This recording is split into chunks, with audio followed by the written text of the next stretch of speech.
what I'd like to do is talk about Jericho, and we won't get into the analysis of the pottery, because that's what our dating is based on, is the pottery that's found in the destruction level. If we had an archaeology class here, we could spend an hour or more just talking about the pottery. We're not going to do that, but that's the basis for the dating. I'll just say a few words about it. Once you get the dating corrected for that destruction level there at Jericho, and then you look at the other finds and the discoveries, you find that everything correlates beautifully with the Bible. And so that's what I'm going to really deal with, is these discoveries that back up really everything that's there in the account is backed up by archaeology. Anything that could possibly be verified is in fact verified through the discoveries at Jericho. So we've got our slides up. Okay, let me get to my post here. I'll try to get out of your way and advance the slides from over here. So let's have the lights out, and we'll get underway. Now, on the left here is a quotation, a typical quotation from a book dealing with, well, you can see the title here, Old Testament Studies, and very well-known archaeologist, H.J. Franken. And this is what he has to say. The archaeological evidence leaves no option but to accept that there was no late bronze city of Jericho around 1400. Now, 1400 is the biblical date for the conquest. You may hear on television or in the movies or read in the media or in some books on the Bible about a conquest, Exodus and conquest during the days of Ramses II. Well, this is a later time period, the 13th century, the 1200s. This is not the biblical dating. This is a scholarly construct, actually, and it's called the late date. The biblical date, based on the internal chronology of the Bible, would place the conquest around 1400, maybe 1410, right around that time period, and the Exodus would be around the middle of the 15th century BC, about 1450 BC. The main scripture for that is 1 Kings 6:1, but there are other scriptures. And so he quotes this 1400 date, the so-called early date. I call it the biblical date, or circa 1200. That's the later dating. That's the time of Ramses II.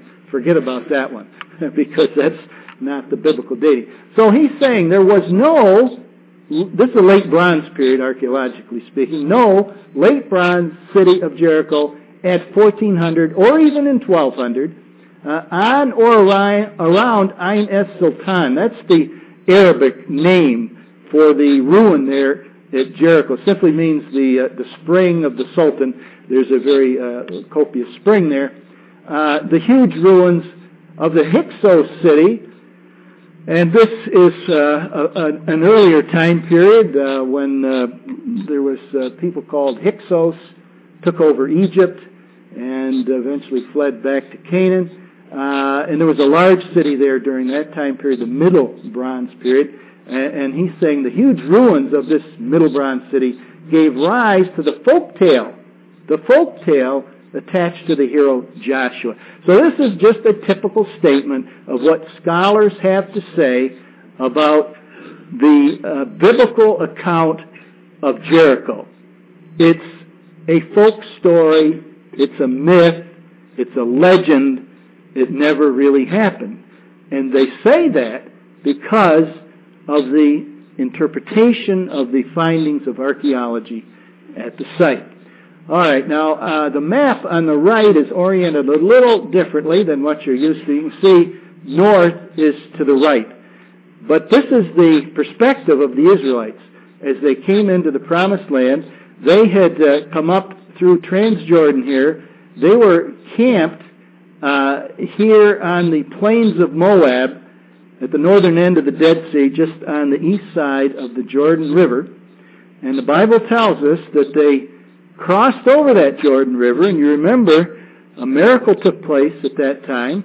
The waters of the Jordan were dammed up by God, allowing the Israelites to cross over, and it was flood time, so the river was higher than normal, and this happens in the spring of the year. So God held back the waters of the river. The Israelites crossed over, and they camped at Gilgal. And they spent some time there. They celebrated Passover. The men and boys were circumcised there. And when they had completed all of these things, then they went against Jericho, the city that was right there just on the west side of the Jordan Valley. Now, Jericho is sort of like a gateway to the interior of Canaan. There's only a couple of ways to get into Canaan from this area of Transjordan. You can go by Jericho and then on up to the area of Jerusalem. This is all kind of mountainous, hilly right through here. And so there's a pass that'll take you up by Jericho up to Jerusalem. Or you can go further north, and there's the Wadi al-Farah that goes up in this area here. And we're not told why the Israelites chose this particular route, but this is the way they went. And so in order to gain entry into the land of Canaan, they first had to conquer Jericho that was sort of guarding that passageway up into the central hill country. So they attacked Jericho, were of course victorious. Then they went up to Ai, conquered Ai. They had the southern campaign, southern part of the country, then went way up to the north and defeated a coalition of nations, city-state kings up here at Hatzor.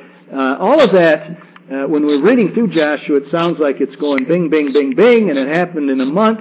No, there's actually data given in several places that shows that it took about 6.5 years to accomplish all of these victories. And then, of course, even the fighting continued on into the Judges period as the tribes went into their allotted territories and had to continue to kind of fight and clean up the Canaanites that were still around. So it took place over a period of time as the Israelites came into the land, conquered the land, and settled the land. In Joshua 3, we have the account of the Israelites crossing the Jordan River, and it tells us there in verses 15 and 16 that the Jordan was at flood stage during harvest time. This is the spring of the year in the southern Jordan Valley, and it says, as soon as the priests carrying the ark reached the Jordan, their feet touched the water's edge. The water from upstream stopped flowing.